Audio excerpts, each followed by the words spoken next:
É um prazer estar aqui com vocês novamente, essa segunda edição oficialmente aqui no sul do país. E primeiro, o que é o CV Sign? O CV Sign ele é uma imersão de 3 dias focada 100% para o mercado de gráfica e comunicação visual. O CV Sign ele nasceu com uma missão, a missão de reunir grandes empresários do mercado para que eles possam mostrar o que está funcionando na prática em suas empresas. Então todo mundo que vai subir aqui no palco ao longo desses 3 dias está vivendo uma jornada de faturar mais de R$500 mil por mês dentro do mercado. E essa é a visão do CV Sign, é promover esse espaço de networking, de conhecimento, de ferramentas, de acompanhamento. E pessoal, para a gente iniciar oficialmente, eu já queria convidar aqui no palco o primeiro palestrante para fazer a abertura do evento, sem enrolação, e ele que é justamente o fundador de todo esse movimento, como ele vai compartilhar aqui no palco também, agora, nessa primeira palestra dele. Então, pessoal, sem mais, vamos chamar aqui o primeiro palestrante com vocês, Judá Adonai! Bom dia, bom dia, bom dia. Vamos ficar de pé? Vamos se levantar, galera, vamos botar energia aqui, porque, cara, acontece que a energia, ela não é só falada, ela vem também daquilo que a gente vai imprimir aqui. A vida devolve pra gente aquilo que a gente planta, sim ou não? O incansável não é uma pessoa que não se cansa. É uma pessoa que mesmo cansada, ela não para de fazer o que ela tem que fazer, porque ela sabe o objetivo daquilo. Ela sabe a colheita que vem a partir disso. Então é por isso que a gente já passou horas e horas, ou passa ainda horas e horas, na frente de uma máquina imprimindo, ou atendendo um cliente, ou resolvendo um baita de um problema que aparece num domingo que era para ser de família. Isso é o incansável, é quando você sabe o que você está fazendo, o porquê disso, e mesmo cansado, podre, você mete o energético, bota uma música alta, toma café doidado e segura a bronca. Fechado? Então, para a gente botar uma energia massa, o que a gente vai fazer? Você vai botar o pé direito na frente, bem coisa de coach, tá? Mas confia que no final dá certo. Você coloca a perna direita na frente, e aí você vai serrar os punhos. Sabe serrar o punho ou não? Serrar o punho é o seguinte, primeiro você fecha os dedos, depois você dobra eles totais, e aí o dedão ele vem na frente dobrado para segurar os 3 primeiros dedos. Isso que é bom, não que você precise aprender a brigar, mas isso aqui na briga é assim que se dá um soco, tá? E aí, assim você vai serrar os 2 punhos, né? Eu vou fazer o seguinte, eu vou falar, fala incansável! Aí você vai com o seu corpo e com a voz falar, é eu! Fechado? Eu sei que é sou eu, né? Mas é que é eu, fica mais forte, vocês vão ver. E a gente faz 3 vezes. Ó, eu falo, fala incansável! É eu! Aí eu falo 3 vezes. Na terceira eu falo, é eu, é eu, é eu. E aí o nosso DJ vai subir o som. Vamos fazer um teste só para ver se funciona? Comunicação não é só a voz, não é só a verbal. O nosso corpo faz parte, a entonação que a gente vai falar vai mudar a comunicação. Vamos fazer junto? Só um teste para ver? Fala incansável! É eu! É isso aí. Deu para entender ou não? Aí nós vamos falar, fala incansável, é eu, fala incansável, é eu, e daí fala incansável 3 vezes é eu, o DJ sobe o som. Nós vamos fazer só mais uma, na hora que eles terminarem o primeiro é eu, tu já sobe a música pra gente ver se tá certo. Tem que orquestrar, tudo é processo na vida, gente. Vamos lá, fala incansável, é eu! Não, vai ter que subir mais, entendeu? Pode, daí a gente dá aquela linda salva de palmas e a gente dá por iniciado o CV Sign no Brasil. Fechado? Vamos lá? Todos prontos, sim ou não? Então, fechou. Fala incansável! É eu! Fala incansável! É eu! Fala incansável! É eu! É eu! É eu! Aê! Podem se assentar, sejam muito bem-vindos ao CV Sign Brasil, 11ª edição. Deu uma acordada, sim ou não? Show de bola. Pessoal, seguinte... Quem aqui nunca me viu na vida, levanta a mão. Ou pelo menos nunca me viu presencialmente, vamos falar assim. Show de bola. Onde é que vocês estavam? Vocês estão doidos? Pessoal, preparamos um conteúdo muito massa, mas eu acho que é legal para poder contextualizar para quem está me vendo pela primeira vez aqui agora, quem é Judá Adonai, né? Eu gosto desse meme aqui, porque quando eu tinha apenas 7 anos de idade, eu lembro muito dessa fase porque o meu pai, ele é empresário do segmento, né? Tem 39 anos de mercado. Eu tenho 32, ou seja, eu nem existia. Meu pai já estava vendendo comunicação por aí. E quando eu tinha 7 anos de idade, a gente subia com a família para Curitiba, a empresa é em Paranaguá, no Paraná, e a gente subia para Curitiba, na Cerilon, porque meu pai ele buscava material lá em Curitiba, dá mais ou menos 70, 80 quilômetros. E é muito marcante para mim a Cerilon em si, porque na Cerilon de Curitiba tinha uma máquina de café expresso que também fazia chocolate quente de graça. Então, quando o pai falava, a gente está indo na Cerilon, a gente fazia questão de descer do carro, ficar lá andando no meio das chapas, dos rolos de adesivo, e a gente ia lá tomar chocolate quente de graça. Então, isso vem para mostrar que realmente, assim, eu nasci no meio desse nosso mercado. E aí, o que aconteceu? Aqui, realmente, é onde tudo começou. Então, eu nasci em 93, a empresa começou em 1986, com o meu pai, depois minha mãe trabalhou aí mais ou menos uns 12 ou 13 anos, mas eu gosto de brincar que eu já nasci com tinta nas veias. Só que nessa época não era tinta à base solvente, era tinta à base óleo, né? Tinta óleo. Por quê? Porque nessa época não tinha impressão digital. A gente tinha os letreiristas, que era exatamente, meu pai não tinha 3 plotters de impressão, meu pai tinha 6 pintores, pô. A gente pintava os carros, a gente pintava os outdoors, a gente pintava a fachada, a gente pintava a chapa galvanizada, em vez de colocar um letreiro em cima do ACM. Era isso que era o trabalho da empresa do meu pai. E além da comunicação visual como um todo, a gente fazia também a parte de publicidade. Então, cara, meu pai vendia propaganda de rádio, jingle para a campanha de carro de som da rua, muita parte de identidade visual, e hoje a empresa é nichada no segmento de sinalização industrial. Tem mais de 15 anos que ela está focada nesse mercado. Então, lá em Paranaguá, nós temos o maior porto graneleiro da América Latina. Então, durante o período de safra de soja, Paranaguá fica com o maior PIB do estado, inclusive acima de Curitiba ou até de Ponta Grossa. Briga mais com Ponta Grossa, na verdade, por conta do... Então, assim, ó, um trabalho como esse aqui de adesivagem de um tanque, aqui parece não ser tão grande, tá, gente? Mas é tipo muito gigante. Nós estamos falando de um trabalho que é um adesivo de recorte eletrônico, que antigamente era o 3MBR 7300, que era um adesivo que hoje acho que é o IJ 180, se não me engano, tá? Mas um adesivo calandrado, polimérico, cola base de solvente, com uma alta durabilidade. E aí aqui um trabalho aí, sei lá, hoje, quanto que vocês cobrariam para fazer uma adesivagem de um tanque desse? Só de instalação tu ia ter que cobrar uns 20 mil, né? Só de elevação do solo, né? O tempo para montar, seja um andaime ou para fazer com uma plataforma. E às vezes até, em alguns casos, não dá para colocar uma plataforma, tem que montar um andaime curvado lá, então é extremamente complexo esse tipo de trabalho. Essa parte aqui é a sinalização do ISPS Code.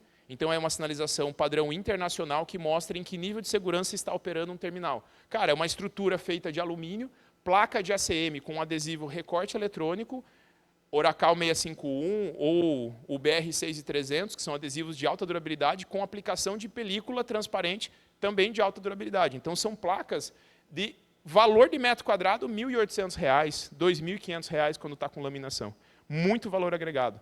Então, às vezes, uma placa daquela dali você está vendendo tranquilamente, porque daí vem a placa de nível 1, nível 2, nível 3 e nível 4 de SPS. Então, um combo dessa daí você vende por R$ 12 mil, por exemplo. Tá? Sem falar essa parte de sinalização viária, ele não faz das rodovias, mas quando uma indústria, um terminal, ele abre uma via, por exemplo, para poder dar acesso àquele terminal em parceria com a prefeitura da cidade, o que é feito? Quem tem que fazer a sinalização é a própria empresa, o próprio terminal que fez essa aquisição ali, né, que fez esse investimento. Então, esse tipo de sinalização interna e externa de vias particulares faz com placas de ACM também, ou chapa galvanizada, mas faz com sinalização de adesivo refletivo de grau técnico prismático, diamante. Acho que alguns de vocês já devem ter recebido umas cotações com essas nomenclaturas meio doidas de vinil refletivo. Valor agregado no produto também. Então, esse é o nicho. E, de vez em quando, ele pega um serviço, porque o meu pai ele se tornou o é caro, mas é bom. Alguém aqui tem essa fama, não? De careiro? Levanta a mão aí. Quem tem fama de careiro? Calma, é bom, mas é caro. E tem gente que fala, é caro, mas é bom, entendeu? O cara que fala que é caro, mas é bom é o cliente, entendeu? É bom, mas é caro é o cara que queria comprar com você. Fechado? E aí, gente, deu ruim empresa familiar, galera. Meus pais se separaram quando eu tinha 10 anos de idade. Aí eu fui morar com a minha mãe, aí fiquei dos 12 aos 14 anos, na verdade, trabalhando na empresa do pai. Vocês não vão conseguir enxergar aqui, mas eu tenho um belo de um talho no meu dedo aqui, feito de estilete, porque eu estava refilando uma placa de sinalização da Petrobras, E aí não tinha régua para todo mundo, e aí eu estava com uma régua de acrílico mesmo, um acrílico reto, usando como régua para refilar. E aí nisso o acrílico escorregou e o estilete veio lá, flau! Estiletinho amarelinho, né? Corta bem pra caramba, laminazinha olfa, né? Coisa linda para cortar o dedo.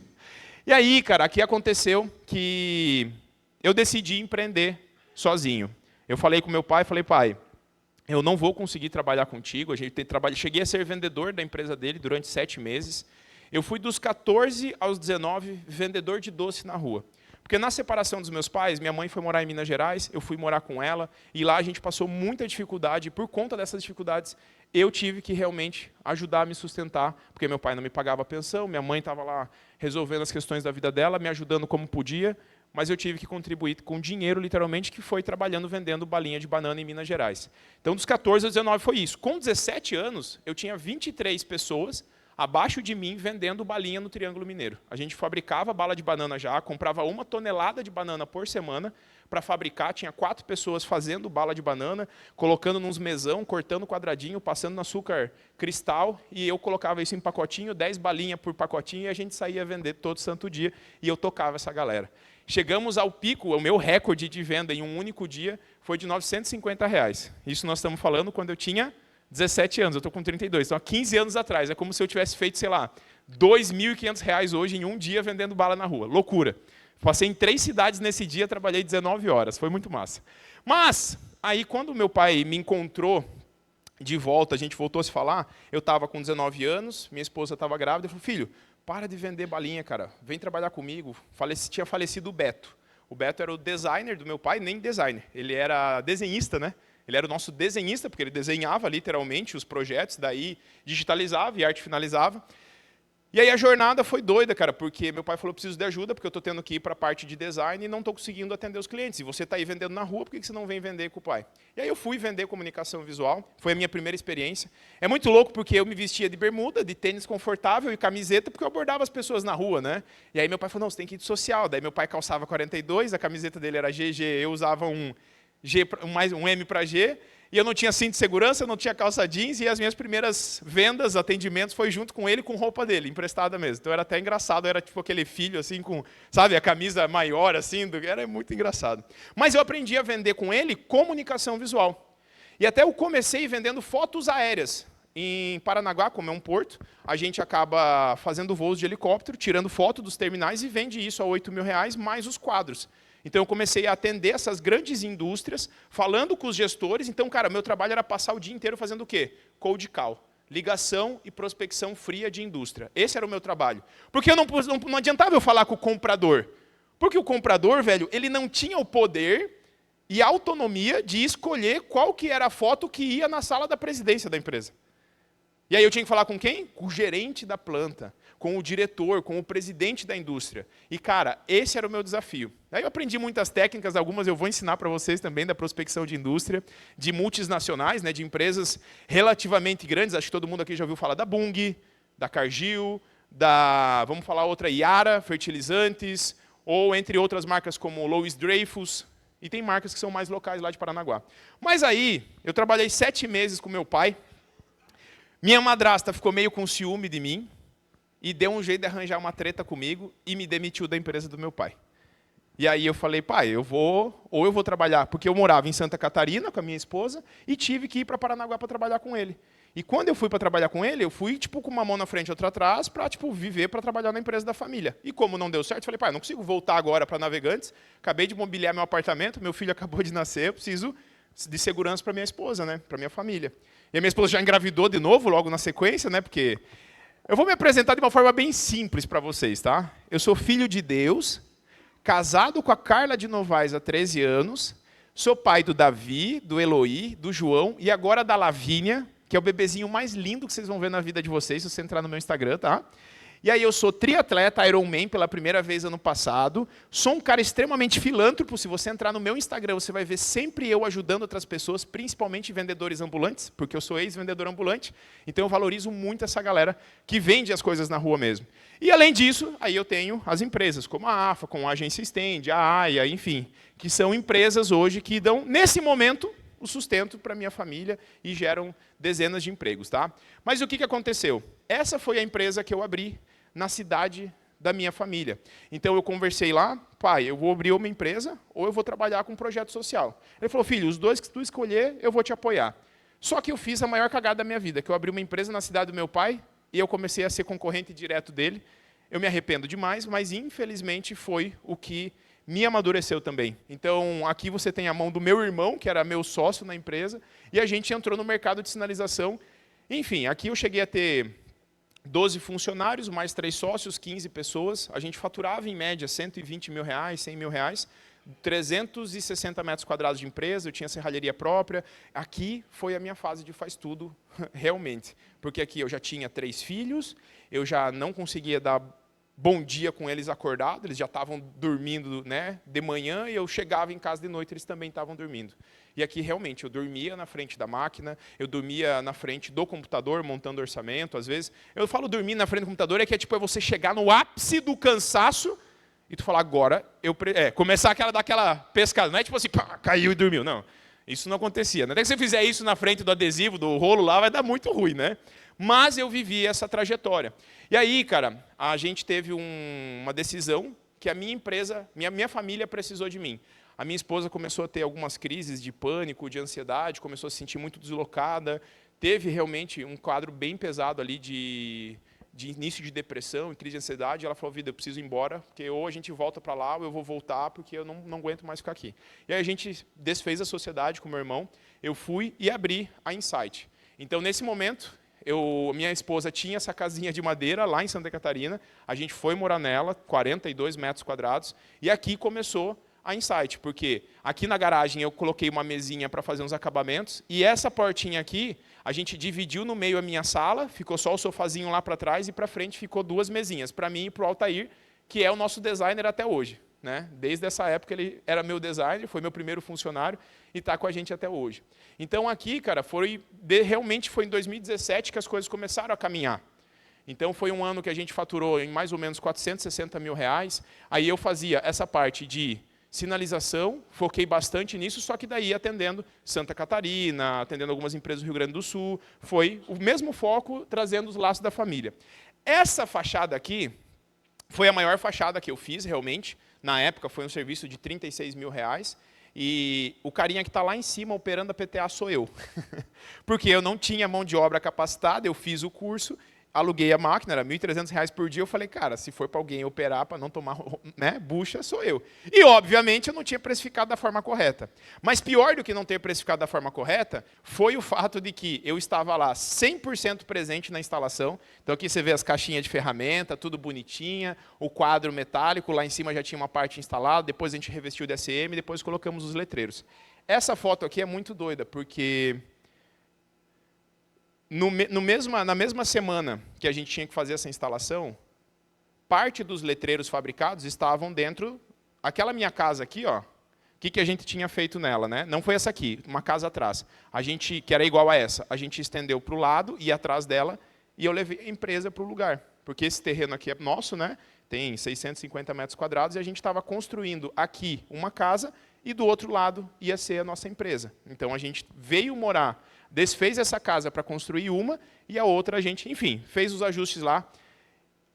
E aquela casa de madeira que a gente estava morando, nesse serviço, ela pegou fogo. A gente estava no dia 12 de novembro, era uma segunda-feira à noite, a gente estava jantando no aniversário da minha sobrinha, bem pertinho assim, tipo, era, cara, quem que sai de casa? Segunda-feira, 10 horas da noite. Segunda-feira, 10 horas da noite, você está descansando, porque você sabe que a semana está aí, né? E a gente não estava em casa nesse dia, o incêndio começou na cozinha, com um curto, pegou botijão de gás, casa de madeira, forro de PVC, pegou tudo. Quando a gente chegou na frente de casa, já estava tudo a labareda, enfim, foi uma loucura. E naquele momento ali, boa parte, tá vendo? Ó, lá atrás está a minha casa, que hoje é onde eu moro, inclusive, e na frente dela era aquela casinha de madeira. E aqui tinha essa outra casa de madeira, e aqui, e na frente, e atrás, era onde estava a comunicação visual toda pendurada ali. Aqui, eu estou falando para vocês de você sair no dia seguinte com a roupa fedendo de fumaça, sair comprar roupa. Porque você não tem roupa para tomar banho, porque você não tem mais pasta de dente, escova de dente, óculos do filho queimou lá dentro.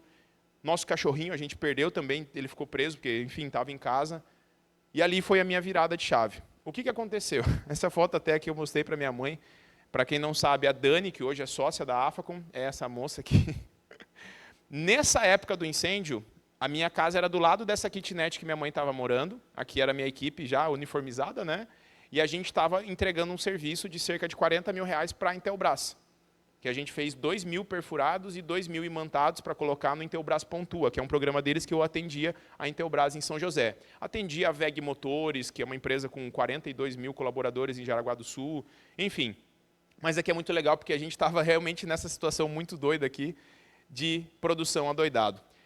2018. Em 2019, eu precisava mudar o cenário. Eu estava com 170 mil reais em dívida, se multiplicando por conta de juros, porque eu peguei empréstimo, eu refinanciei carro, eu usei cartão de crédito para comprar material, para refazer o serviço que tinha queimado. Então, eu já tinha gastado o material, tinha fabricado, queimou, eu tive que comprar de novo, e comprei com cartão de crédito, ou seja, eu nem tinha certeza se eu ia conseguir pagar o cartão de crédito. Ou seja, esse cartão de crédito teve um momento que eu paguei o quê? O rotativo, e virou uma bola de neve. E aqui eu falei, cara, eu preciso virar esse jogo. E foi onde eu literalmente fiz um investimento em conhecimento e eu fiz o meu primeiro vídeo no YouTube.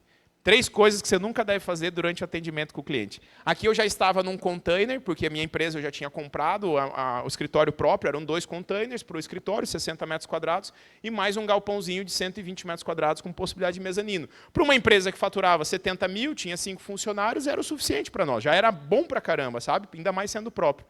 Mas aí aqui, dentro da minha casa, a gente pintou, dentro da minha casa, somente a área que eu gravava, o restante não estava pintado, aqui a gente pintou só para poder gravar. E aí eu fiz, inclusive, o meu primeiro treinamento de vendas. Quem aqui ouviu falar, ou até é aluno do método 90 mais K? Levanta a mão. Foi aqui que começou a minha trajetória, porque eu sabia vender. Eu não ensinava gestão, eu não ensinava marketing, eu não ensinava IA, eu ensinava só vendas, que a minha veia sempre foi vendas, e é o que eu fazia já desde a época da balinha de banana na rua, e depois com o meu pai vendendo tudo quanto é coisa que vocês imaginassem. No mesmo ano, em 2019, praticamente, olha aqui, ó, 9 de novembro, quase um ano depois do incêndio, o negócio tomou uma proporção gigante, ninguém produzia conteúdo para o mercado de comunicação visual e gráfica, absolutamente ninguém. Só tinha o Chap, que era extremamente pequenininho, que fazia um monte de treta na internet, falando mal dos fornecedores de que ele comprava as máquinas. Pasmem, ele faz isso ainda até hoje, né? Mas, nesse evento aqui foi onde começou tudo. E até aqui eu gosto de lembrar que, cara, foi um evento incrível, antes da pandemia, cerca de 350 pessoas.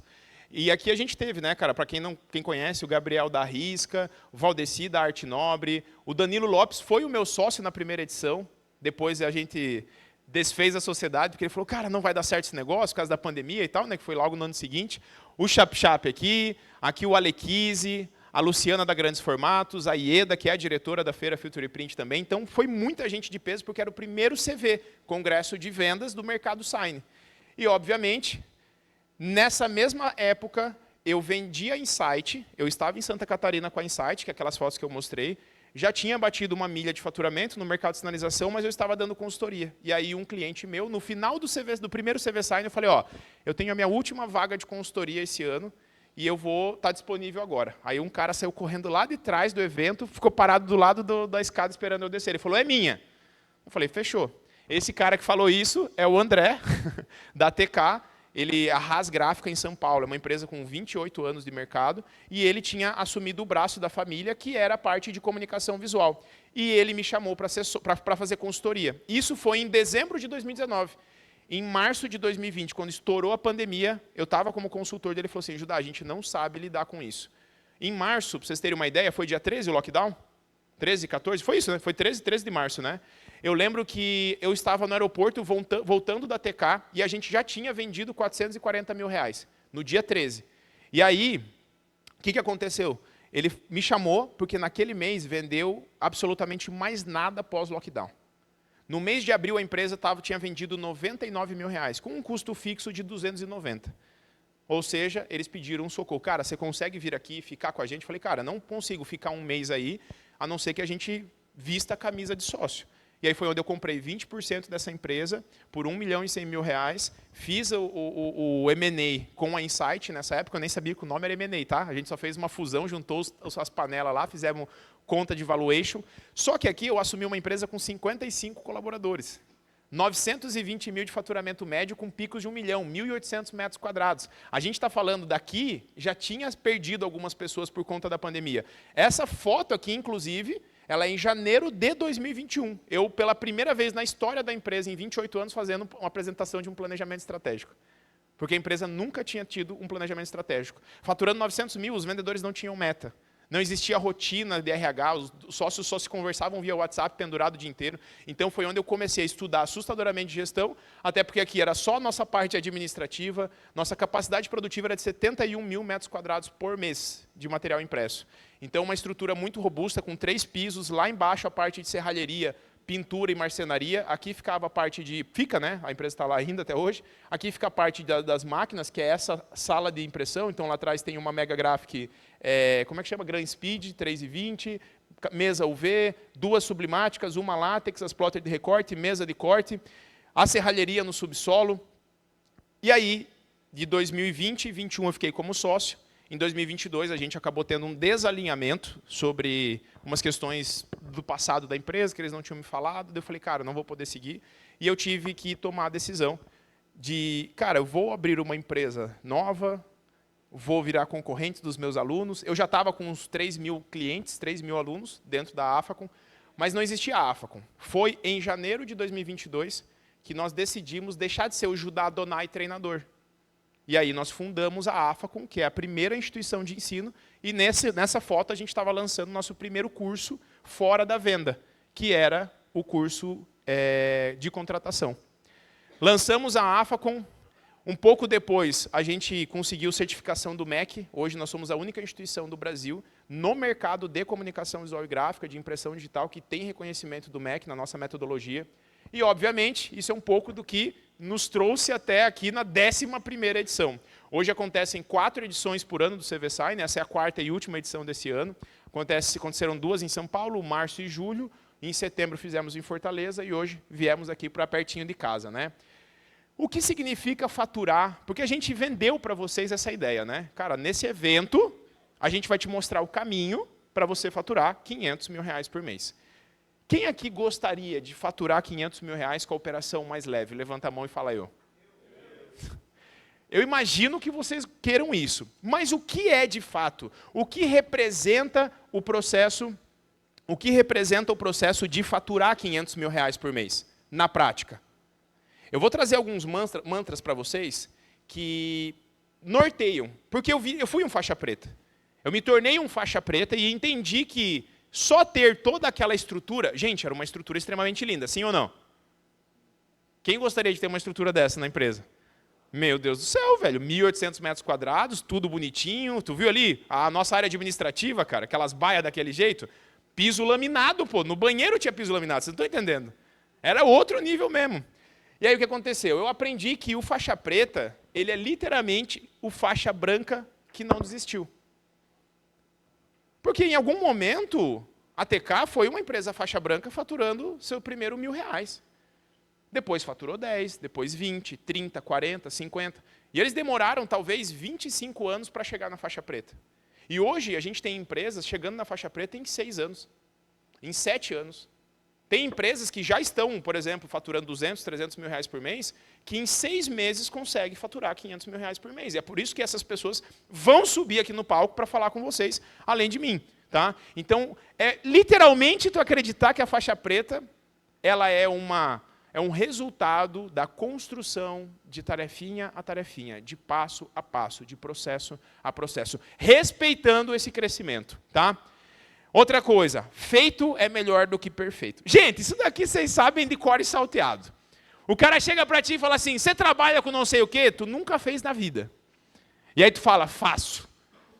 Aí tu tem que correr atrás para fazer orçamento. Daí tu passa o orçamento, tu tem que correr atrás para quê? Para descobrir como é que faz. Mas tu fala, eu faço. Então isso aqui eu sei que vocês já sabem muito bem. Só que a maioria das pessoas, quando se fala em organizar uma empresa para crescer, ela acha que tem que fazer tudo, muita coisa. E não é. Vocês vão sair daqui do evento, cara, com uma porrada de ideia na cabeça, desesperar e falar, cara, como é que eu vou colocar tudo isso em prática? Esse é o problema, porque daí tu quer ficar perfeito. Tu vai querer pegar o modelo que a gente vai trazer para vocês, de empresas que têm 5, 10, 20, 30, 50 anos de mercado. Vou fazer uma pergunta aqui. Quem está há menos de 2 anos no mercado, levanta a mão, só para eu ver aqui. Show de bola. Quem tem entre 2 e 5 anos de empresa, levanta a mão. Show. Quem tem entre 5 e 10 anos de empresa? Entre 10 e 20, vamos aumentar a fatia, 10 a 20 anos de mercado. Entre 20 e 40, tem alguém aí com 20 a 40 anos de empresa? Tem alguém com mais de 40 anos de empresa aqui, não? Cara, então assim, gente, a loucura disso é que tu vai ver pessoas que têm 40 anos de empresa, pessoas que têm 5 anos de empresa, aprendendo a mesma coisa e fazendo sentido para os dois. E essa é a grande riqueza daqui. Vão ter momentos que eu vou falar algumas coisas para vocês, que você vai falar assim, cara, isso daí não faz sentido para mim. Isso daí não tem como aplicar na minha cidade, não tem como aplicar na minha empresa. Eu só quero que você faça uma coisa. Pega esse conhecimento e não joga fora. E nem descredencia as pessoas que vão falar. Porque daí o que acontece? Você pega esse conhecimento, você coloca no cantinho e fala, ó, agora tu não faz sentido. Tem 3 dias de evento. Se até o final do último dia isso daqui não conectar com absolutamente nada, nem do que eu falar no almoço com outros empresários, daí eu descarto. Vocês conseguem fazer esse pacto comigo, sim ou não? Lembra disso que eu estou falando. Vão ter momentos que não vai fazer sentido, mas até o final do evento eu prometo que vai conectar tudo. Fechado? Então, feito é melhor do que? Mas não quer dizer mal feito. Lembrem sempre disso, tá? É fazer o seu melhor na condição que você tem, ok? Esse é um outro mantra do faixa preta. Gente, vocês acreditam que o que trouxe vocês até aqui foi só esforço? Vocês são as mesmas pessoas de 10 anos atrás? Vocês não tiveram que aprender sobre maquinário, sobre matéria-prima, tiveram que aprender sobre venda, sobre marketing, sobre contratação de pessoas. Cara, é muito louco, cara. Daqui a 20 anos, talvez a máquina que tu está sonhando comprar nem esteja mais lá. Talvez o galpão que tu está sonhando no próximo ano, nos próximos 2 anos, nem vai mais estar com você. Talvez a sua empresa cresceu, teve que alugar o galpão menor para ir para um maior alugado. Vocês estão entendendo? Mas daqui a 20 anos, se a sua empresa estiver aberta, quem que vai estar lá? Você. Então, qual que é o melhor investimento que você pode fazer sempre daqui para frente? Investir em quem? Em vocês, pô. Entenderam? Não fala investir em você, não, porque vocês já investiram em mim. Agora eu tenho que devolver para vocês, tá? Vocês já pagaram para vir no CVSign, para pagar hotel. Agora eu tenho que devolver para vocês, mas é investir em vocês. Beleza? Outra coisa. Eu aprendi isso daqui e é uma parada que eu diria assim que, para mim, determina muita conversa dentro da empresa. Você sempre vai ter pessoas perto de você que são boas em desculpa. Mas eu aprendi, cara, que a pessoa que sabe dar desculpa, ela não sabe resolver problema. Porque ela se coloca fora da situação quando ela dá uma desculpa. Se eu estou dentro do problema, eu tenho que resolver. Quem é pai e mãe aqui? Levanta a mão. Pô, teu filho ficou doente, você vai dar uma desculpa. Pô, filho, não vai dar para te levar hoje. Não, pô, tu está dentro do problema, o problema é seu. Então é uma forma de pensar de que assim, ó, uma pessoa que você está puxando para crescer com você, e essa pessoa é boa pra caramba em te dar uma desculpa. Gente, eu fiz uma plaquinha para um dos meus sócios que era assim, ó, não me traga problema sem solução. Porque eu não aceito uma pessoa chegar para mim com um problema, porque eu falo, cara, eu já tenho meus problemas. Se tu está me trazendo mais um, ele é seu, por isso que você está me trazendo. Agora, se tu me trouxer ele com uma solução, aí eu posso te mentorar, eu posso te ajudar. Mas a desculpa, o problema é seu, meu irmão. Não traz para mim. Beleza? Então, quem é bom em desculpa não é bom em mais nada. A gente gosta de olhar para o Brasil, para o mercado, para a nossa região. O Brasil, ele é um Brasil de muitos Brasis, né? Pô, já fui para o Nordeste, já fui para o Norte, já fui para o Sul, Sudeste, Centro-Oeste, escambau todo. E, cara, curiosamente, a gente vê cenários diferentes, empresas diferentes, economias diferentes. Alguns lugares as pessoas entregam adesivo com capacete e outros lugares sem capacete, entendeu? Tem isso no Brasil inteiro. Mas, na prática, é que assim, ó, você precisa de um carro para levar 4 instaladores, né? Em alguns lugares vai em moto, em uma só às vezes. É doido, tá? Quando eu cheguei em algumas cidades, assim, caramba, os caras ainda em 3 adultos e uma criança, assim, em uma moto só. É loucura. Mas é um Brasil de muitos Brasis. Então a gente entender, cara, que política, entender que problemas socioeconômicos, crises, eles vão acontecer. Quem pegou aqui, eu não vou nem me atrever, porque eu sou uma desgrama em geografia e história. Tá? Mas teve um cara que pegou o dinheiro da galera que estava na poupança. Quem que fez isso? Collor. Quem que pegou essa época? Levanta a mão. Você quebrou por causa disso? Você teve dificuldade? Lógico. Pandemia. Quem pegou a pandemia? Você teve dificuldade, pô. E tu acha que nunca mais vai ter uma treta agora? Cara, eu acho que a pior crise a gente nem viveu. Se tu pensar dessa forma, tu fica antifrágil. Tu fala, cara, tudo que já veio já me preparou, tô mais cascudo. Só para aguentar a próxima porrada. Então, o que tu tem controle? No teu atendimento, na velocidade, na qualidade. Você tem controle do onde você investe o dinheiro, onde você investe seu tempo, quem você anda, quem que você contrata, quem você demite. Isso tu tem controle. Então, para mim, um mantra de um faixa preta é que ele não fica se vitimizando. Porque o vitimismo é uma desgraça. É você com uma arma, segurando a arma na sua própria cabeça, com você no gatilho, falando que você está sob ameaça. Esse é o vitimismo. É você realmente tirando de você o ato e a possibilidade de resolver um problema que tu tem controle. Agora, se tu pegar e focar naquilo que tu não tem controle, infelizmente você vai sofrer muito mais pesadas as crises. Por exemplo, quem conseguiu lucrar na pandemia? Fazer dinheiro? Não foi todo mundo. Mas teve uma galera que criou, do nada, face shield, do nada começou a criar linha de máscara, adesivo, divisória. E aí fez o quê? No ato da pandemia, onde muita gente entrou, realmente num loop de não olhar para aquilo como uma oportunidade de falar, meu Deus, mas estão fechando tudo. Não, mas se estão fechando tudo, o que eu posso fazer? Se não está tendo dinheiro na minha empresa, que outras empresas não estão tendo dinheiro? Mas quais são os segmentos que o dinheiro está indo? Pô, supermercado, farmácia, hospitais, clínicas, isso daí está indo dinheiro para lá. Laboratórios, então eu preciso prospectar essa galera. Foi muito por conta disso que eu me tornei sócio na empresa lá. Esse aqui é um outro mantra, cara. Se gestão fosse gostosinho. Quando o André, meu sócio, começou a caminhar comigo ali na consultoria, a gente implantou um software, né? Na época a gente decidiu implantar o Roadprint, perfeito?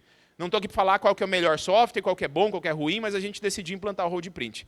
E, gente, quem aqui tem software RKW implantado na empresa? Levanta a mão. Que tenha precificação RKW. Vou mudar minha pergunta. Tá, beleza. Gente, RKW é um inferno, meu irmão.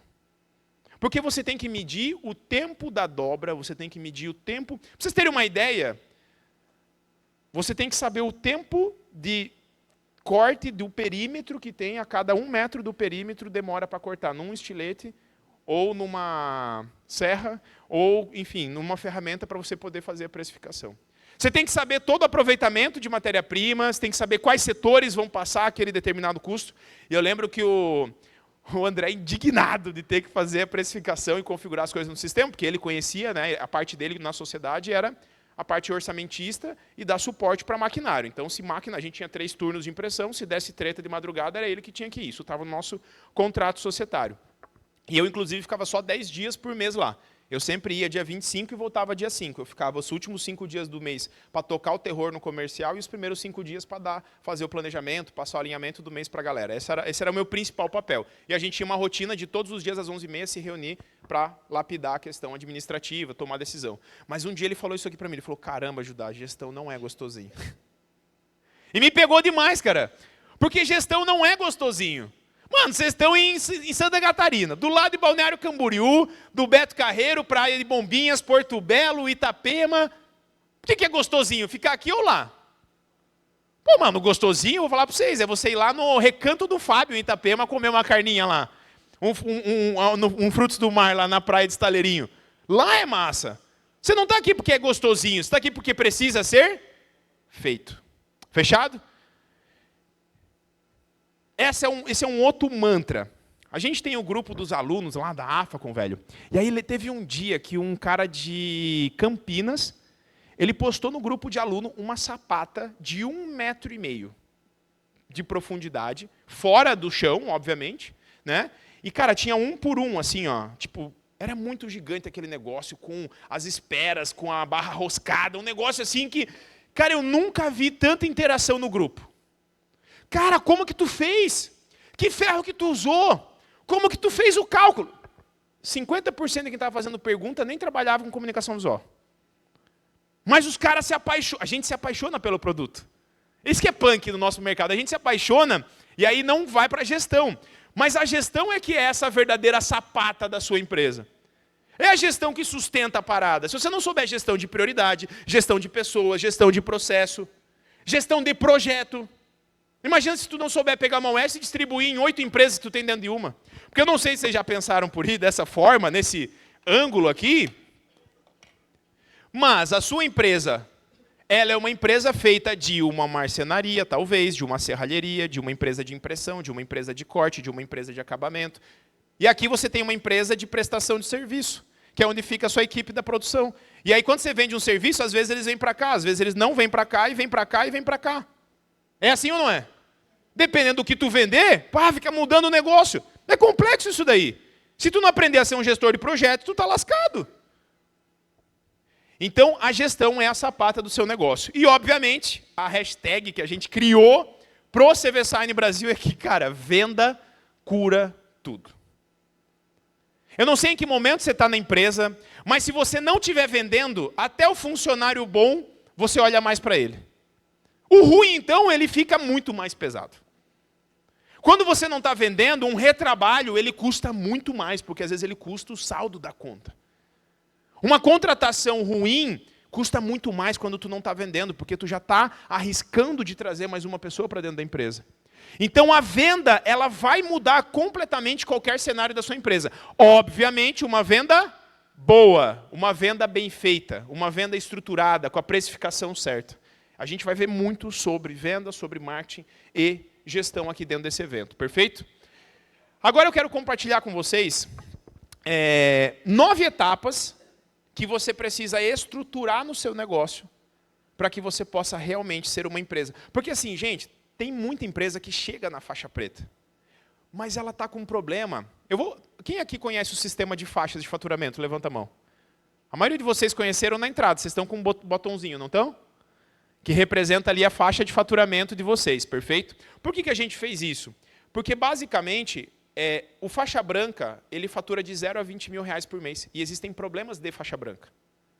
Tem coisas que precisam ser resolvidas enquanto você tem 1 ou 2 funcionários.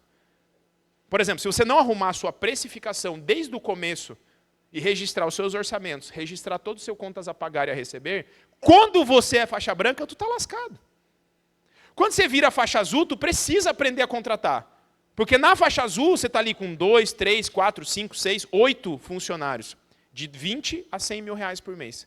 Você virou faixa marrom, faixa verde, perdão, você vai de 100 a 250 mil, ali tu está com 15, 20 funcionários. Cara, não chega mais a tua voz lá na produção.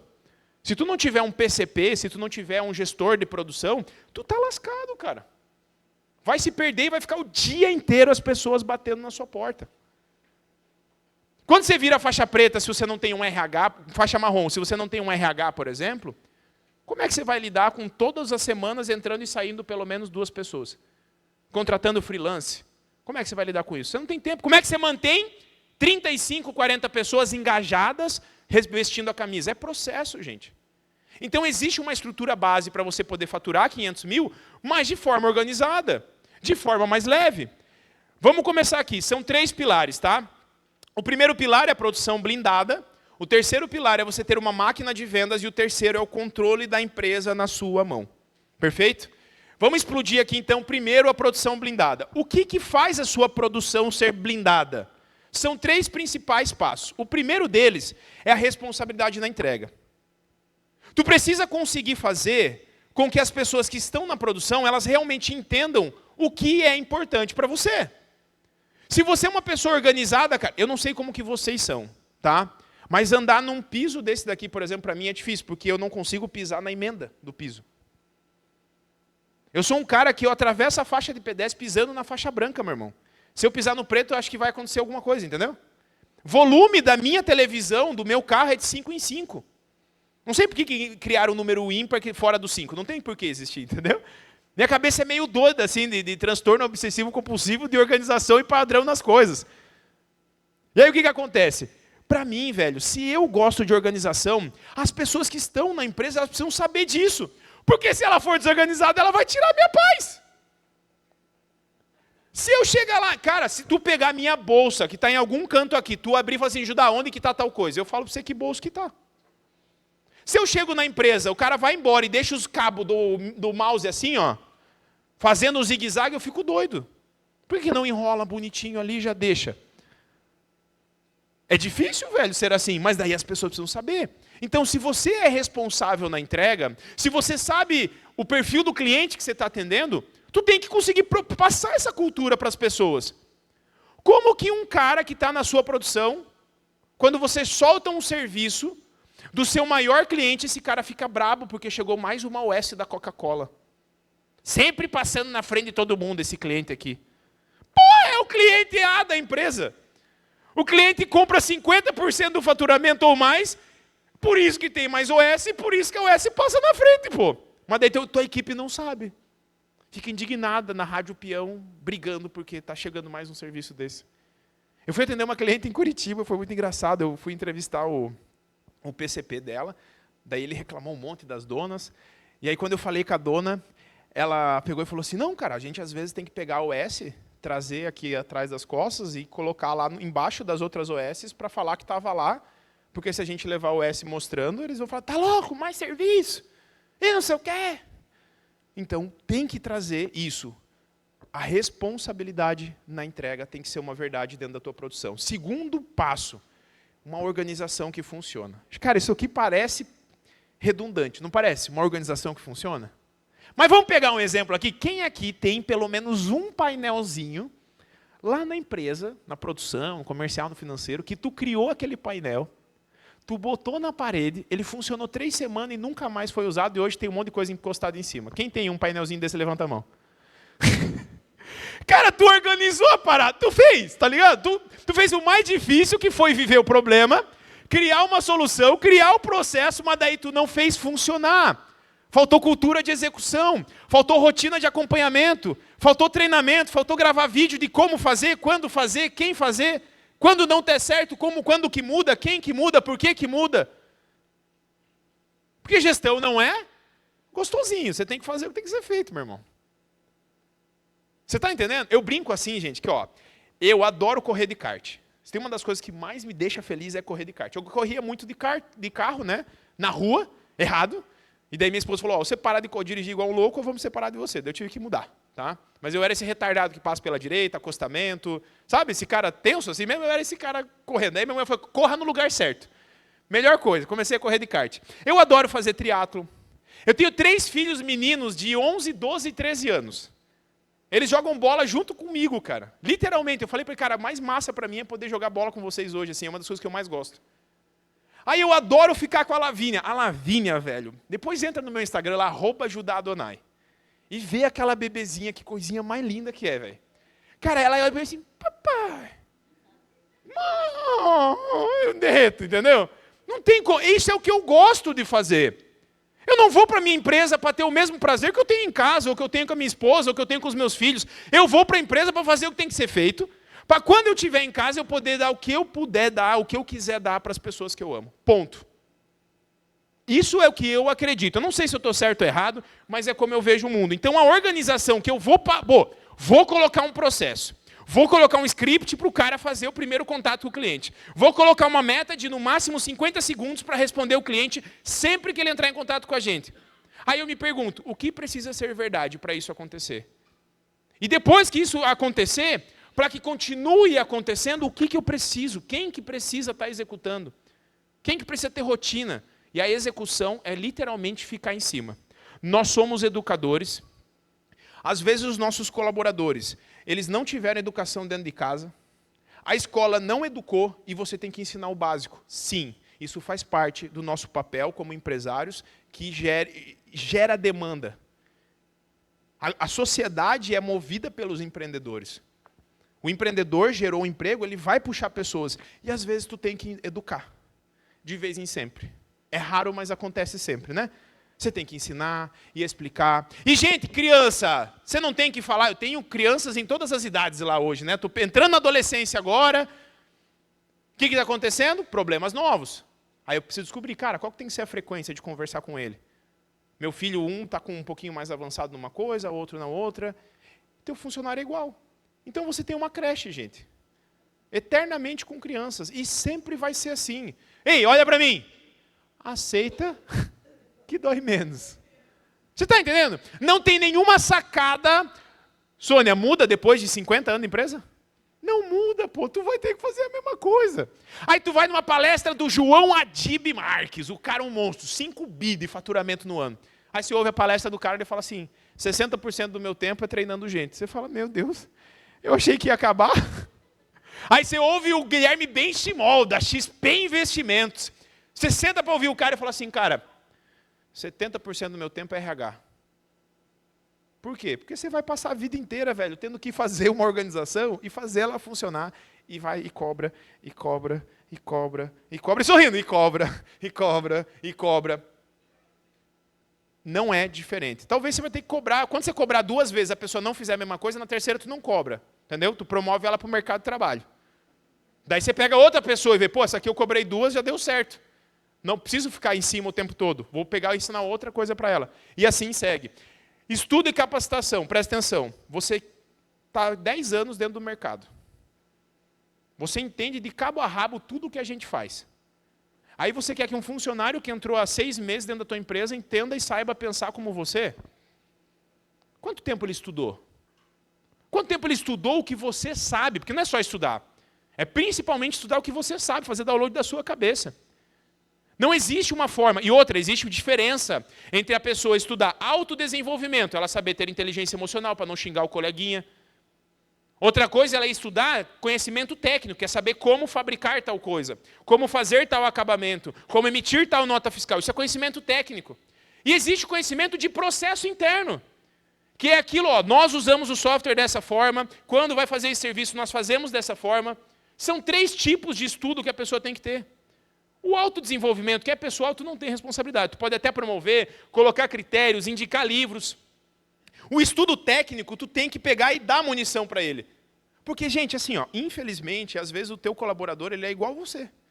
Ele fala assim, se ninguém comprar para mim o curso, eu não vou fazer.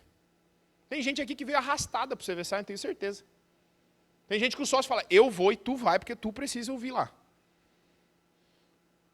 O teu colaborador, ele precisa de um norte. Se ele tiver um norte do porquê estudar, o que ele vai ganhar se ele estudar, ele vai vestir a camisa. E o que não vestir, tu tira. E está tudo certo. Nem todo mundo que está lá vai ficar, principalmente depois de você ver sign. Porque tem coisa que você fala, meu Deus, isso aqui, se eu for implantar, vou perder uns 3. Que bom. Os 3 que você perder é porque não querem aderir ao que você vai implantar na empresa. Perfeito? Então, produção blindada é a responsabilidade na entrega, organização que funciona, estudo e capacitação. A sua máquina de vendas, gente, existe um padrão, tá? Há 1 ano atrás, aqui estava, por exemplo, o Fred Grock, da Mão Colorida, 120 milhões de reais de faturamento por ano. Gente, 120 milhões de reais de faturamento por ano com comunicação visual. Dá quanto por dia? 120 dividido em 12 dá 10 milhões por mês. 10 milhões dividido em 4 semanas, 2 milhões e meio por semana. 5 dias úteis, 500 mil por dia, 250 mil de manhã. Mais ou menos 65 mil reais de faturamento por hora. Por hora. Eu acho que ele entendeu o jogo, né? Aí eu te pergunto, quantos clientes tu acha que esse cara tem?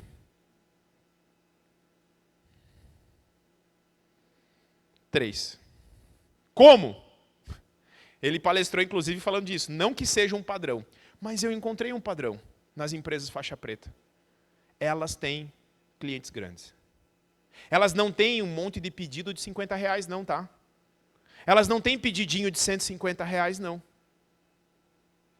Porque elas têm régua, corte. Para vocês terem uma ideia, no mesmo evento do ano passado que palestrou o Fred, palestrou o Alexandre Cola. Porque o Fred, ele é diretor comercial, hoje diretor de expansão, da Mão Colorida. Mas a Mão Colorida não atende empresas que tenham menos de 50 unidades no Brasil. Olha o pedido mínimo. Eu quero que você atenda a minha franquia aqui, porque eu estou começando agora e já estou com 30 unidades. Como é que nós ia ficar? Meu Deus. 30 unidades? Eu vou fazer vou tirar um pedido e vou rodar 30 igual? É do caramba, pô. O cara falou, não, 30 a gente não atende, é só acima de 50. Mas nós temos aqui o Alexandre Cola, da Mão Colorida, que estava lá. Manda para mim, manda para mim. E, cara, é uma puta empresa hoje. A Cola fatura mais de R$1 milhão por mês lá e uma gestão impecável. É incrível a empresa dos caras. E aí esses caras atendem quem? A Mão Colorida, 3 clientes. Aí você pega lá, por exemplo, o pessoal da Cola, acho que tem 5 ou 6 clientes na carteira. Eles entram em dezembro com o faturamento do ano seguinte todo feito. Só vão entregar as lojas do que fechou na negociação no planejamento estratégico dos clientes deles. Então, se você quiser realmente construir uma máquina de vendas, tu tem que aprender a comprar clientes grandes. Uma pergunta aqui, a gente vai ter uma palestra só sobre aquisição de cliente, tá? E essa palestra vai mostrar para vocês quanto custa, por exemplo, comprar um cliente grande. E como fazer isso, quais são os caminhos para isso. Então, sim, ter uma carteira de clientes grandes, constrói uma máquina de vendas e você ter fechamento. Gente, presta atenção no que está acontecendo dentro da tua empresa. É provável, os caras que são filmmaker que gravam, vocês sofrem comigo, né? Nem todo mundo anda tanto, tá? Fica tranquilo. É que eu vou e volto, daqui a pouco o cara, pô, ali, mudar, não mudou. E o que acontece? O fechamento é porque, às vezes, você está mandando uma porrada de orçamento, manda 1 milhão de orçamento e fecha 100 mil. Cara, tu está deixando 900 mil reais na mesa. Porque tu não está olhando para o pilar de fechamento. Se você hoje manda 1 milhão e fecha 100 mil, é 10% de taxa de conversão. Se você aumentar a sua taxa de conversão para 20%, ou você fatura 200, ou para faturar 100 mil, tu precisa mandar 500. E para mandar 500, como é que eu mando menos orçamento? Como é que eu melhoro minha taxa de conversão? Você tem que melhorar a qualificação, o funil do tráfego, quem que é o perfil de cliente comprador. Você tem que melhorar o tempo de resposta no atendimento com o cliente. Você tem que ter mais pontos de contato com o cliente depois que você manda o orçamento para ele. Tu tem que mandar a triangulação de preço, mandar mais de uma opção de material, porque senão o teu concorrente deixa de ser você. Porque é ótimo quando você manda, ó, nós temos, o pessoal da Gráfica Offset faz isso muito bem há muito tempo. Ó, a gente tem aqui, ó, tanta unidade. Tem acabamento X, Y, Z. Tu cota ali entre o mesmo fornecedor, às vezes, para comparar um com o outro. Por que a gente não faz isso? 3 tipos de adesivo diferentes, com laminação, sem laminação, com uma impressão com menos resolução. Com uma pintura eletrostática, uma pintura automotiva. Com um tipo de acabamento de banner, com outro tipo de acabamento. Uma lona com impressão UV e uma lona com impressão solvente. E por aí vai. Tá? Então aqui é literalmente você buscar estratégias para que a sua taxa de conversão... Gente, o método 90 mais K foi um curso porque eu fechava 93% dos orçamentos que eu enviava. E como é que eu conseguia isso? Porque eu já filtrava o cara que entrava. Se o cara não era meu perfil ideal de cliente, eu falava, cara, nem vou dar sequência nele. Eu abria Insight, depois de ter errado um monte na Invista, eu abria Insight com um pedido mínimo de R$450. Eu lembro que o dono de uma agropecuária da minha cidade, um dia entrou no meu escritório assim, aí ele falou assim, Judá, eu acho muito errado essa tua fachada aqui, porque ela é muito morta, é amarelo com a escrita cinza. Cara, tem que ser um negócio colorido. Tem que ter assim um camaleão, um olho, alguma coisa, para a gente bater o olho e saber que é uma gráfica. Eu falei, mas eu não sou uma gráfica. Eu sou a Insight Comunicação Corporativa. Eu atendo só indústria. E ponto, esse era meu posicionamento. Isso deixava já mais barato adquirir cliente. Vocês estão entendendo isso? Vou fazer uma dinâmica que eu sempre faço aqui, só para saber se vocês estão comigo ou não. Eu vou perguntar assim, ó, vocês estão comigo? Aí você levanta as 2 mãos assim. Só para você não deixar você dormir. Fechado? Vocês estão comigo? Aí, fechou. E quando eu ver um pescando, eu vou fazer isso. Então fica ligado. Fala com a boquinha assim, ó, junto comigo assim, ó. Fala, mais barato vender para os meus clientes. Você tem que levar isso para dentro de casa. Porque hoje o cliente que já está comprando de você não tem um CAC, um custo de aquisição do cliente. Você não tem que fazer tráfego pago, você não tem que botar a agência em cima, você tem que fazer o quê? Uma estratégia de reativação. O cliente que já tem um... Cara, entenda, se tu atende cliente grande, nessa estratégia aqui, boa parte do teu fechamento vai ser tirar pedido. E que bom! Ah, eu só tenho vendedor tirador de pedido. Imagina se tu ligar uma máquina de aquisição de cliente, então. Com tráfego pago, trazendo cliente novo. Você já tem tudo que é bom, que é faturar tirando pedido. Mas você todos os dias está perdendo clientes para o mercado. Alguém fechou a empresa, alguém foi comprar com o concorrente, alguém tomou um tombo e teve que diminuir a demanda. Mas quem que está entrando no seu funil? Se está saindo gente. Você está entendendo o que eu estou falando ou não? Então, fazer a manutenção do cliente é, às vezes, você entender que dentro de uma multinacional, você não tem só o cliente, só o comprador. Você tem um técnico de segurança que compra sinalização. Você tem um gerente de marketing que compra comunicação. Você tem um gerente de RH que compra demanda de endomarketing. Você tem um diretor de expansão de uma franquia que também compra e define material de sinalização. Você tem um setor de patrimônio, você tem setor de meio ambiente que compra comunicação também. Vocês estão entendendo o que eu estou falando, cara? Tem um mundo lá. Só que daí são 7 clientes dentro de um cliente. E tu espera eles ligar para você. Para quando eles apertar o calo, lembrar e daí cotar de você. Daí você reclama do mercado, que o nosso mercado é uma desgrama, porque é tudo tirado pedido para ontem. Mas qual que é a estratégia que tu tem de manutenção de clientes? De estar próximo. Você não precisa fazer manutenção de todo mundo, é impossível. Mas quem que é o cliente? Pensa num cliente bom que tu tem lá. Pensa agora, aquele. Aquele que, cara, ele não enche o saco, tu passa o valor, ele fecha. Ele paga às vezes à vista ou uma na entrada e o restante conta entrega. Quem tem um clientinho assim? Levanta a mão. Você não queria ter uns 30 desse? Sim ou não? Seria um sonho, não é? Mas aí o que tu está fazendo para não perder esse que tu tem e conseguir iguais a esse? Qual a estratégia que está fazendo? Está vivendo indicação e boca a boca. Esse cliente traz outros clientes desse? Cliente pequeno não traz cliente grande, aprendam isso. Quem traz cliente grande é indicação de cliente grande. Fechado? Isso é uma máxima. Ah, Judá, mas tem exceção. Tem, mas a regra é essa. Essa é a regra do nosso jogo e a gente precisa aprender a jogar. Então esses são os 3 pilares aqui. Controle da empresa. A nossa empresa, ela é separada no Clube Atlético Paranaense. Tá bom? Então toda a gestão que você for fazer na empresa, lembre disso, tá? Clube Atlético Paranaense. Eu não torço para o Atlético Paranaense, mas é que aqui, ó, comercial e marketing, administrativo, financeiro e RH e produção. São os 3 pilares da sua empresa. São os 3 principais setores. Todo e qualquer outro setor está dentro desses 3. Então, o que você tem que controlar? Ser comercial, o administrativo, financeiro e controlar a produção. E o que é controlar? É dado, é número, é rotina chata pra caramba de reunião. Quase toda vez que eu falo com a Sônia, ela está mandando uma fotinha na mesa de reunião lá, reunião, e olha dash, e olha número, e não sei o quê.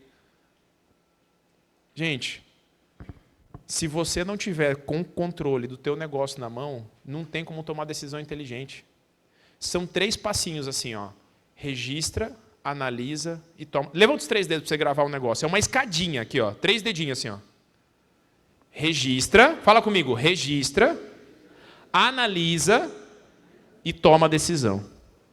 Ah, mas eu quero aumentar minhas vendas. Quanto você tem vendido? Para quem você tem vendido? Qual que é a margem do que você tem vendido? Eu preciso de mais margem. Quem são os clientes que mais trazem margem? Qual que é a frequência que eles compram? Qual que é a frequência de pagamento? Qual que é o tempo de produção que a gente tem dos pedidos que mais trazem margem para a empresa? Isso é controle. A nossa empresa, ela tem que saber responder a nós. Porque o papel do gestor é ter repertório, conhecimento e lastro para fazer perguntas para a empresa e a empresa saber responder. Porque se eu chego para a minha empresa assim, como que a gente pode aumentar o faturamento? Como que a gente pode parar de ter rotatividade? Como que a gente pode reduzir o retrabalho?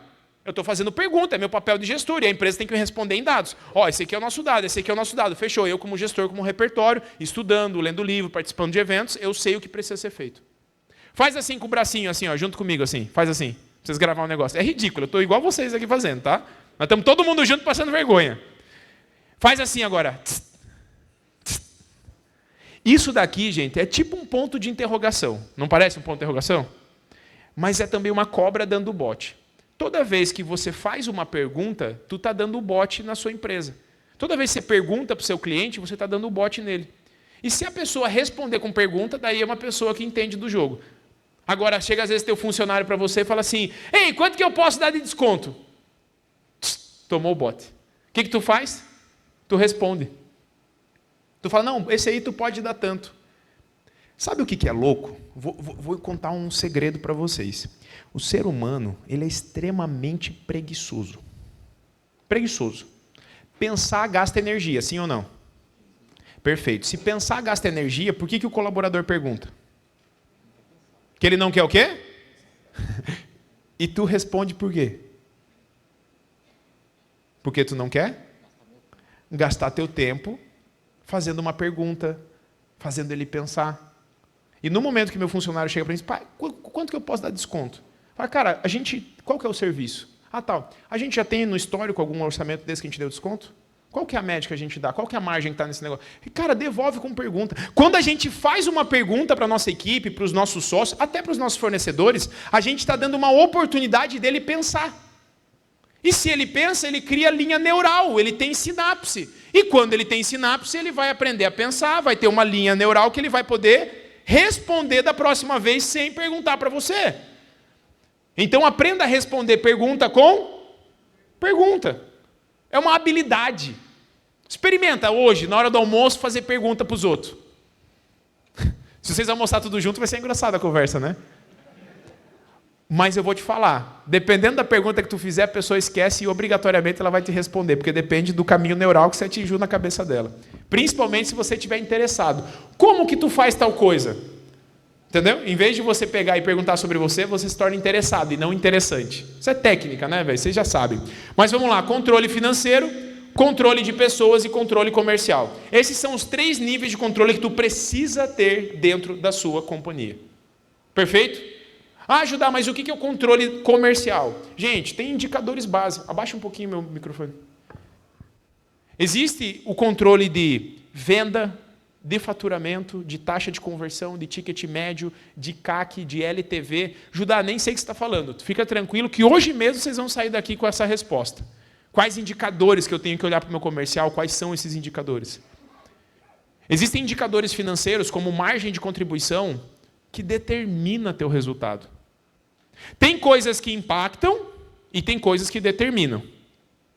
O teu tempo tem que sempre estar sendo investido no que mexe o ponteiro, no que determina o negócio. Porque senão você vai estar o tempo todo fazendo coisas que até geram impacto. Na minha cabeça é muito claro que o meu braço esquerdo é mais fraco que o meu direito, tá? Eu faço triatlo e quando a gente faz os treinos, eu treino 14 horas por semana. Cara, tuas pernas ficam tudo encarangadas, velho. Tu tem que fazer liberação miofascial. Quem já fez liberação miofascial? Cara, ela vem com o cotovelo assim, liberando tuas fáscias. É uma desgraça fazer aquilo. Mas quando você faz uma liberação miofascial, literalmente você deixa a tua musculatura mais solta para fazer menos força na execução da parada, do exercício. E isso me traz um aprendizado que na questão do meu controle financeiro da empresa, tem coisas que vão determinar.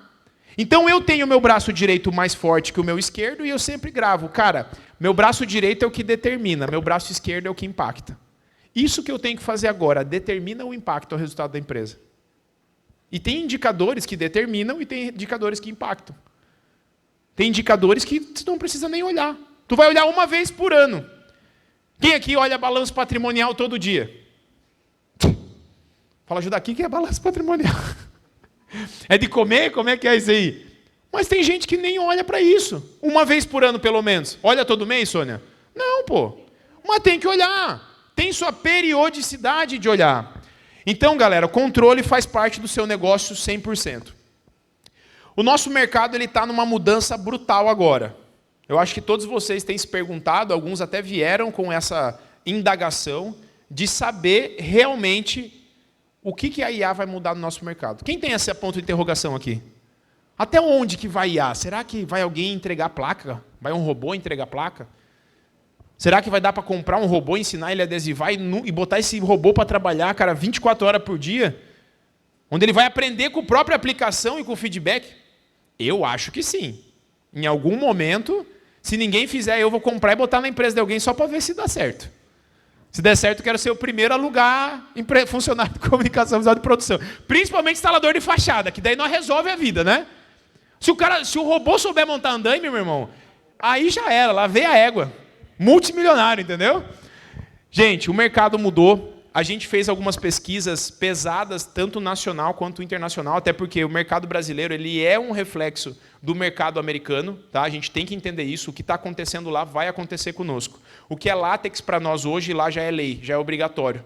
O que é solvente para nós, começando a sair, para pegar um pouquinho de ecosolvente, para pegar um pouquinho de látex, lá ecosolvente, ó, já em decadência total, caindo 15% a 20% por ano. Para vocês terem uma ideia. Tá? Então a gente está falando que hoje o mercado endereçado... Gente, o que é o mercado endereçado? É a fatia total do mercado. Então hoje nós estamos no Brasil com 19 bilhões de reais de mercado endereçado de comunicação visual. Quando a gente pega a gráfica, flexografia, que é um mercado de embalagem, que é um mercado muito mais robusto, que daí o consumidor final, em grande maioria, é a própria pessoa física que compra o produto como a gente, aí a gente está falando de um mercado de 70, 80 bilhões no Brasil. Perfeito? Mas o mercado de impressão sob demanda, que é o que mexe principalmente no nosso bolso aqui, a gente está falando de 10 bi para chegar em 10 anos em 102. Nós estamos falando de chegar em 500 bilhões nos Estados Unidos. Em proporção para nós é 180 bilhões de reais em 10 anos. Judá, mas por que isso vai acontecer? Porque eu fiz essa pergunta quando eu tive acesso a esse dado da Precedence Research. Cara, olha que loucura o tamanho do crescimento do mercado. 26% ao ano. E a gente se pergunta, né? Como é que tem tanta empresa e todo mundo faturando? Você não se questiona às vezes, cara? É mais ou menos a cada 15 mil habitantes tem uma gráfica. Só para vocês... E não dá conta. E isso porque é uma galera, muita gente que não tem capacidade de gerar demanda. Que tira pedido do cliente porque não tem alguém na ponta vendendo, falando, cara, tu poderia comprar isso, isso e isso também. Eu tenho certeza que se um de vocês aqui for especialista em eventos, tu já ficou olhando aqui em volta e falou, pô, os caras poderiam ter feito não sei o quê. Poderia ter feito não sei o quê. Duvido que vocês não estão me julgando aqui, falando o que eu poderia ter feito aqui no evento. Você está entendendo? Por quê? Essa é a nossa visão, mas a gente conseguiu passar isso para a equipe? O comercial sabe disso, pensa dessa forma? Se não, você tem o teu tirador de pedido que nem está gerando demanda. Mas o mercado endereçado é extremamente gigante. E o que está permitindo esse crescimento tão acelerado? Vocês sentem que está crescendo, sim ou não? Ou vocês acreditam que o mercado está encolhendo? Não está, porque se você está vendendo menos, cara, alguém está vendendo mais. Simples assim. Cliente não para de comprar comunicação visual e material impresso. Não existe isso. Pandemia, inferno pegou na terra. O que aconteceu? Adesivo no chão, máscara, sinalização em tudo quanto é lugar. A gente tinha demanda doidado. Não deixa de ter demanda. Perfeito? Isso é uma realidade, mesmo em momentos de crise como pandêmica, como a gente teve. Mas é isso daqui. É a combinação da inteligência artificial com a demanda de impressão que tem hoje. Então vamos pensar aqui, ó. Primeira coisa, micromarcas. Quem me acompanha e viu a história do Seu Paulo? Levanta a mão. Quem viu a história do Seu Paulo? Perfeito. Depois eu vou contar para vocês, eu vou até ver se eu consigo trazer o Seu Paulo aqui no domingo. Mas eu acabei de criar a marca deles no GPT com 3 minutos. Eu criei o uniforme, estou criando a identidade visual, embalagem, uniforme para ele. Como que eu estou fazendo isso? Com o ChatGPT. 2 senhores, um de 61 e ela com 64 anos, que vendem pão. Ela fabrica e ele vende o pão. E eles vendiam num plástico até agora. Agora a gente está montando uma marca para eles, criando demanda no mercado. Hoje é fácil abrir uma marca, sim ou não? Cara, a gente tinha que contratar um designer. Hoje tu faz isso em 15 minutos com um prompt bem feito no GPT. Tu vai no GPT, cria o prompt, chega no Gama AI e cria uma identidade visual. Chega em outros softwares e cria uma identidade visual. Você faz mockup para apresentar um serviço para o seu cliente, um modelo. Quero criar 5 modelos para apresentar para o cliente. Gente, designer já era. Já era. E o arte finalista está também com seus dias contados. O projetista 3D. A nossa galera, mano, lá no grupo, lá, moendo com IA. Moendo fazendo projeto com IA, cara. Outra coisa, personalização infinita. A gente pode personalizar o quanto a gente quiser mudando uma frase. Você pega, não só o nosso mercado está passando por isso, gente. O mercado, por exemplo, de arquitetura. Hoje é muito mais fácil ser um arquiteto.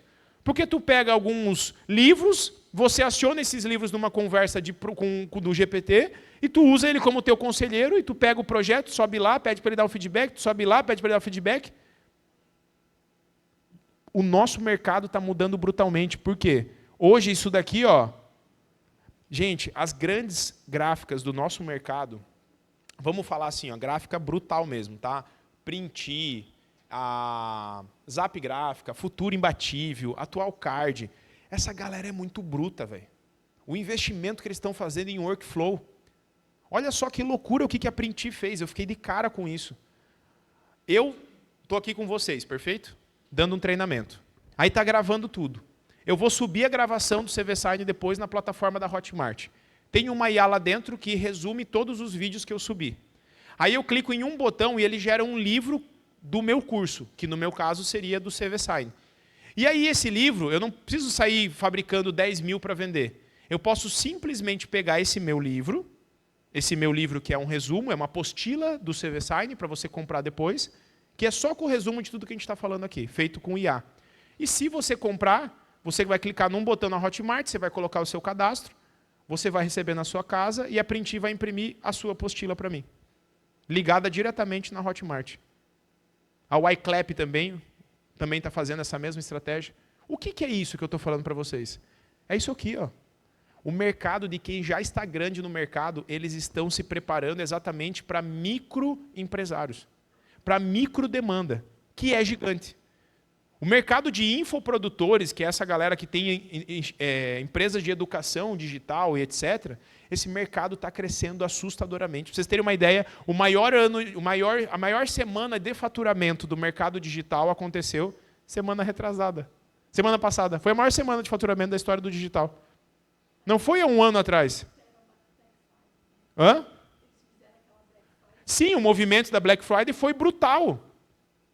Então a Black Friday gerou demanda de livro, gerou demanda de apostila, gerou demanda de evento presencial, gerou demanda de comunicação visual, de brindes, de mais empresas abertas. Que uma pessoa que é CLT, comprando um treinamento para aprender a empreender, ela vai abrir um negócio. Se ela abrir um negócio, é mercado para nós, sim ou não? Arquivo pronto. Gente, hoje, a galera tem um meio, né? A gente que vem do CorelDRAW, né? Eu acho que tem aqui os viciados, né? Tipo, tem os narcóticos anônimos, né? Tem os alcoólicos anônimos e tem os Corel anônimo, né? Que é os caras que não conseguem abandonar o Corel, né? Daí você chega numa roda assim, um monte de empresário ali com um computador baita potente, porque ele não desinstala o Corel. Eu brinco, cara, que nós temos uma meta lá na empresa com os nossos clientes, que quando a gente dá uma mentoria e tem um onboarding, eu dei a instrução para, junto com o cliente, deletar o Corel. Se for o dono da empresa, deletar. Por quê? Porque se ele estiver mexendo no Corel, ele não está fazendo o negócio crescer. Ponto. Não está fazendo o negócio faturar, não está cuidando de gente. E, cara, é punk, porque hoje, tu não precisa mais do CorelDRAW. De fato, cara, quem usa eCut? Depois pesquisem sobre o eCut. O eCut, velho, é uma ferramenta que você paga um aditivo, ela faz o cálculo da letra caixa, da fita de borda, do LED, comprimento que você vai usar num neon LED, se tu for fazer. Tem assim, ó, tem umas 60 funções, que inclusive já está passando por uso de IA, para não precisar ficar se quebrando. Porque os teus padrões de trabalho, tu cria comandos com automações que executam no Corel. Daqui a uns 6 meses, 5 meses, vai ter um cara nerd tipo eu, que vai acionar e pagar um cara para ficar o dia inteiro montando as automações e vai vender isso por 197 ou por 12 vezes R$19. E aí tu compra isso, pronto. Aí eu coloco o seu arte finalista cada vez mais, porque ele não vai deixar de existir. Você não vai mandar embora seu designer arte finalista, você vai realocar ele para outro lugar, porque ele não vai ter uma demanda real, a não ser que ele seja um operador de IA. Quando você tiver uma ideia assim, eu falar uma coisa que deu um boom na cabeça, você faz assim, ó. Porque tem que cair ficha o dia inteiro aqui, tá? Então a gente está vivendo um período de ialização. Eu tenho feito visitas em empresas para literalmente fazer uma consultoria de ialização. Eu vou lá, visito a empresa, passo em todos os setores filmando e falando, perguntando do processo e vendo o que a gente pode fazer aqui para substituir por IA. Para colocar um agente de GPT, para colocar um cloud da vida, para colocar, por exemplo, um Gamma AI para substituir, ou às vezes criando um fluxo de automação. A gente estava com um problema de contratação, eu fiquei famosinho, né? Tenho 630 mil seguidores. Então ficou fácil para mim contratar mão de obra, porque eu faço um anúncio para quem me segue, boto um raio de 8 km, boto tráfego pago, quer trabalhar comigo, tarará, tarará, clica em saiba mais. Pá, 200 candidatos. Só que daí eu não consigo atender. Botamos uma IA para fazer o pré-atendimento da contratação. Aí os caras mandam um vídeo, depois que eles mandam um vídeo, ele tem que fazer o quê? Ele tem que responder um teste DISC. Aí a gente mandava uma planilha para o cara responder. O Eric foi lá, pegou a planilha, jogou no Lovable, criou um prompt. Olha só, ele pegou a planilha, jogando o Manus IA, pediu para o Manus IA criar um prompt para ele criar um aplicativo de teste DISC. E hoje você faz o teste DISC e ele sai com quais são os cargos que aquele perfil se encaixa. Cargo de comunicação visual e gráfica mesmo. Por quê? Porque a gente está aqui o tempo todo olhando como realizar o meu negócio. Perfeito? E eu acredito piamente que vocês estão no lugar certo, porque aqui a gente vai falar assustadoramente de tudo isso. Muito obrigado. Aqui, ó. Tudo é entonação, né? Você vai assim, ó, muito obrigado.